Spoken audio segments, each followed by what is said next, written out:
如果有一天你站在宇宙的终极审判现场，万民聚集，天使环绕，宝座发光，你以为他会问你什么？背过多少经文？参加过几次聚会？奉献金额多少？但耶稣讲的这段问题完全出乎意料。他说：我饿了，你给我吃吗？等等，审判标准是这个。耶稣说，当人子在他荣耀里同着众天使降临的时候，要坐在宝座上。画面转换，前面是比喻，这里是审判场景。人子不再是受苦者，是王，所有国民都被聚集在他面前。这不是地方教会聚会，是全人类历史总结。他要把他们分开，好像牧羊的分别绵羊、山羊一般。在巴勒斯坦地区，白天羊群混在一起，晚上才分开，表面看不出差别，最后才显明。绵羊在右边，山羊在左边，不是地理，是归属。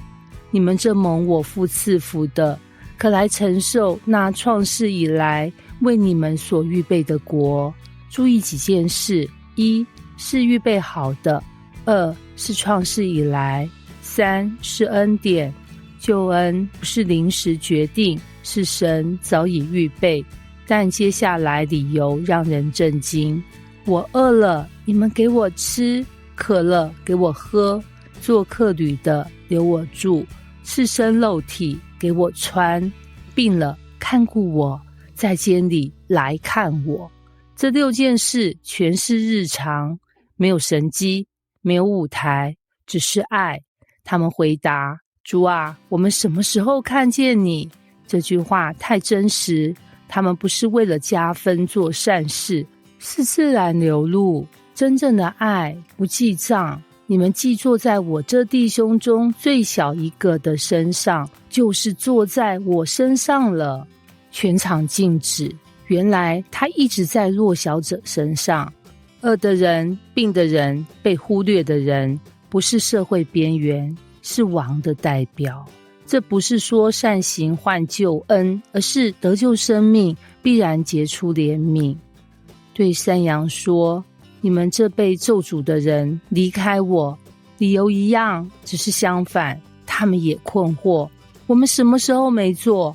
问题不在故意作恶，是冷漠；不是伤害，是不理。最可怕的罪，可能是无动于衷。这些人要往永刑里去，那些义人要往永生里去。2条路，2种结局，没有灰色地带。这不是慈善比赛，是生命检验。耶稣没有说因为你们完全无罪，他说因为你们爱。爱是内在生命的证据。很多人以为末日审判很神秘，但耶稣把它拉到生活里。一餐饭，一杯水，一次探访，你对最小的态度，显示你对王的态度。信仰不是抽象，是具体。